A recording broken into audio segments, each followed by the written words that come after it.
Welcome back to the Poor Valley Princess Kitchen. I'm Beth Morgan, and today we are making up some blackberry jelly.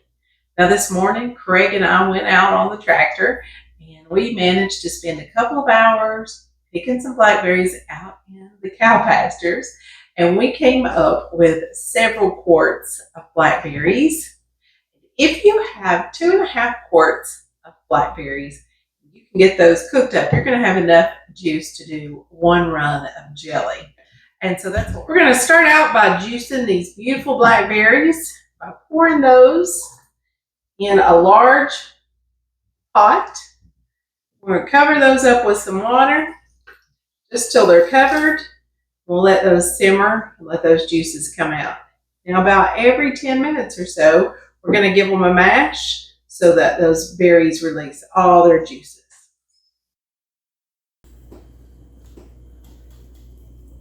The blackberries have cooked down and the juice is ready to strain. So now I'm going to run this through the strainer to get out the big pieces of blackberry pulp. And then we'll run it again through some cheesecloth to make sure we get all the little seeds out, and we'll be ready to make our jelly.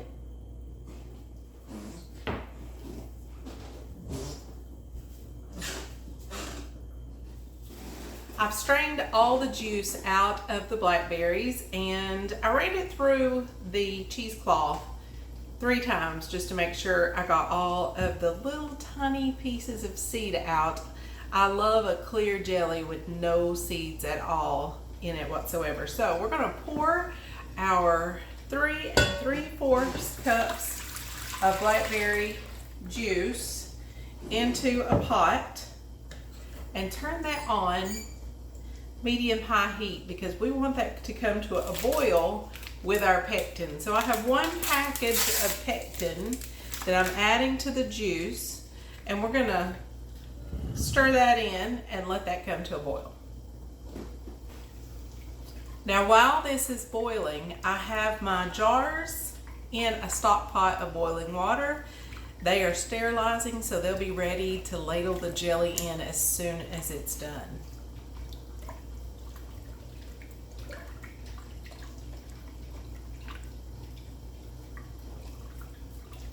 A watch pot never boils, so let's look away. Now that our pectin has come to a rolling boil with our fruit juice, we're going to add in 4.5 cups of white sugar. You need to stir this continually until all the sugar is incorporated into the juice mixture. We're going to let that come back to a rolling boil, and then we're going to let that go for 1 minute. Make sure all your sugar is well dissolved within your mixture.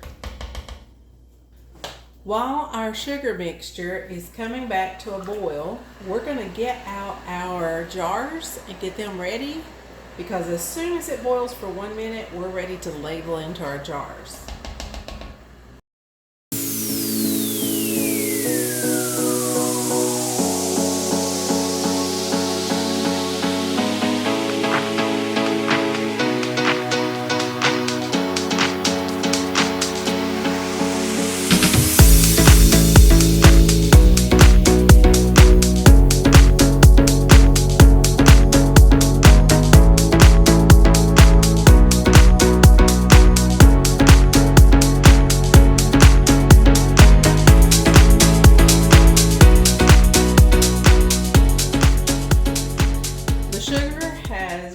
For 1 minute in our juice mixture, and so we're ready to ladle it into our jars. Now, I'm using some bigger jars just because I like to have about this much jelly at a time out, but you can use jelly jars or whatever kind of jars you want to use.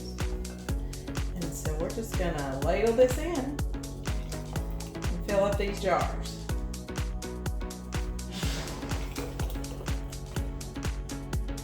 You want to be careful not to fill it all the way up to the rim. Leave a little space at the top.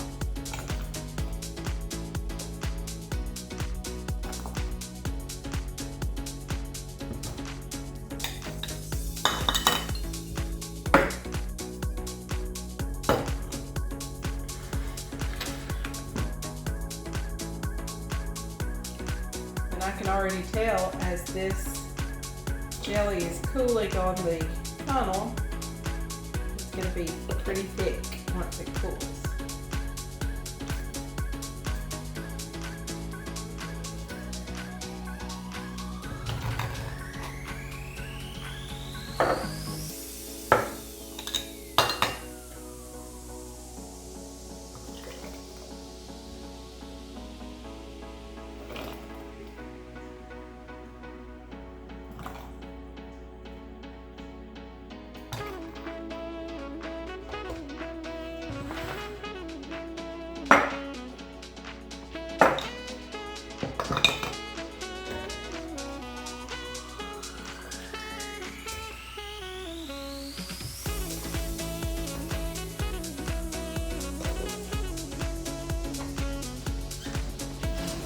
Last little bit, I'm just going to pour it.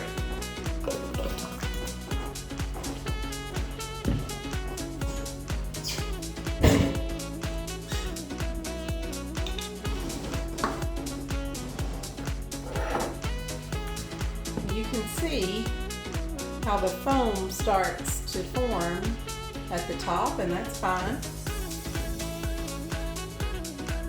I'm going to take a damp cloth and clean off these rims before we seal with a lid.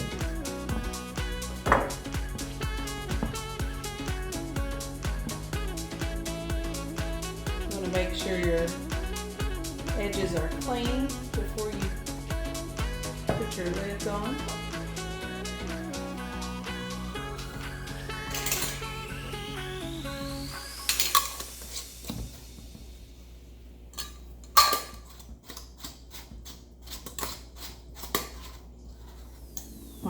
That ring has a little bend in it, and so that's why it's not wanting to tighten up. I'm going to toss that one and get a new one.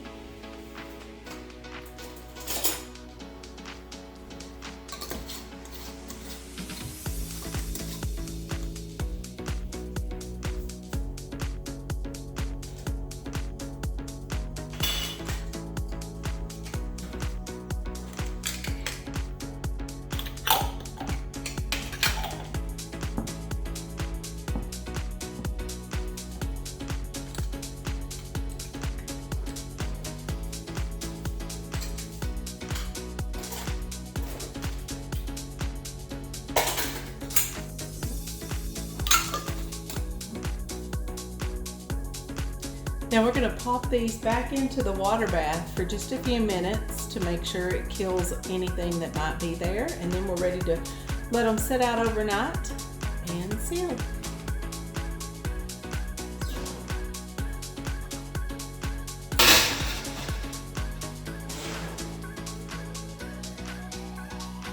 Now we just have to wait for that beautiful popping sound, and these will be ready to eat.